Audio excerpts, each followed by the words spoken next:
Bro, yang ini IRR-nya 30% setahun dan yang ini 66% setahun. Masuk yuk. Sebuah diskusi long distance dari kota kecil di California, Carmel, yang kebetulan seorang sahabat lagi mengantar putrinya untuk sekolah di UC Berkeley, kampus kenamaan di wilayah Teluk. Mereka berada di sana sedang berdiskusi peluang bisnis bertiga yang WA call saya di tengah diskusi mereka. Di mana kemarin dia melaporkan bahwa dia bertemu dengan banyak pengusaha Indonesia yang semua usahanya di Indonesia sudah autopilot memilih tinggal sementara di masa pandemi di Amerika karena merasa sistem kesehatan di Amerika terbaik. Konglo KW1 ini memang banyak yang menganggap apa yang terjadi setahun terakhir di Indonesia sebagai ketidaknyamanan dalam tanda petik untuk tinggal di Indonesia, yang mana sebagian dari mereka menganggap kebijakan keuangan dan ekonomi pejabat negara tidak pro pengusaha, juga strategi kesehatan selalu berubah-ubah menakutkan mereka. Ya, melipir aja mereka ke negara Paman Sam sebagai negara kedua terbanyak orang Indonesia kaya memilih break sebentar untuk numpang hidup setelah negara Singapura. Singapura masih yang terbanyak. Mereka semua baik yang di Singapura maupun yang di Amerika sangat update dengan berita tanah air, namun tetap fokus cari cuan yang gampang. Mereka melihat lazy money lagi terjadi di Amerika, yaitu taruh duit bermalas-malasan berinvestasi di berbagai bidang, semuanya lagi mudah dan menguntungkan. Di sanalah mereka nongkrong. Bener deh, kata mereka, kalau kita mau dapat cuan yang besar ya follow the money, ya ke Amerika sekarang. Maka ketika 3 orang sahabat lagi diskusi, yaitu mereka orang Indonesia yang lagi neduh di Amerika tersebut, menawari peluang tersebut ke saya. Semangat saya yang hampir lesu gara-gara nungguin PPKM menjadi nyala kembali mendengar informasi mereka tersebut. Sungguh, menunggu ketidakpastian dengan strategi mingguan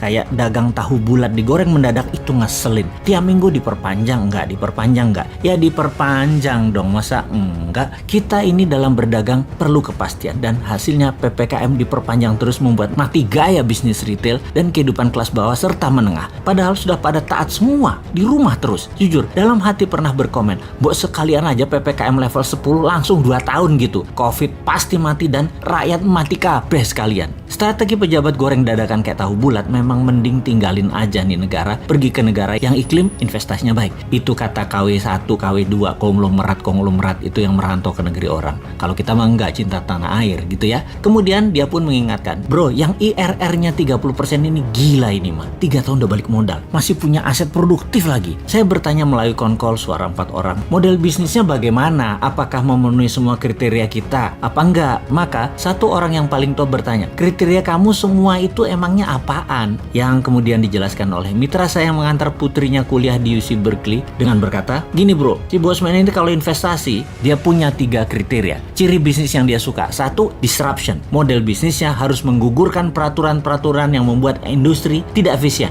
Jadi kayak melawan regulator lah gitu. Seperti Gojek misalnya. Dia tidak menggaji tukang ojek. Bahkan kendaraan roda 2 itu melanggar hukum karena kendaraan roda 2 bukan kendaraan niaga atau komersial. Dan tapi Gojek lancar-lancar aja tuh gitu. Itu melanggar padahal secara peraturan, tapi itulah disruption. Gokar misalnya, tidak ada izin taksi. GoFood nggak punya izin resto. OVO nggak punya izin bank. Halodoc nggak pakai izin farmasi dan rumah sakit. Airbnb nggak pakai izin hotel dan lain sebagainya. Kemudian nomor 2, scalability to the extreme. Bangun sistem termasuk jaringan secara cepat agar segera tercapai economic of scale sebagai tembok penahan barrier to entry para pesaing yang mencoba masuk. Yang ketiga, mempunyai ekosistem industri baru, cara baru, jaringan baru yang menghancurkan yang lama yang tidak efisien. Yang dijawab olehnya, "Kena itu mah semua untuk beberapa bisnis yang gue tawarin masuk. Jadi kapan lo mau join? Gue kirim formnya ya." Klik. Telepon gratisan WA pun terputus.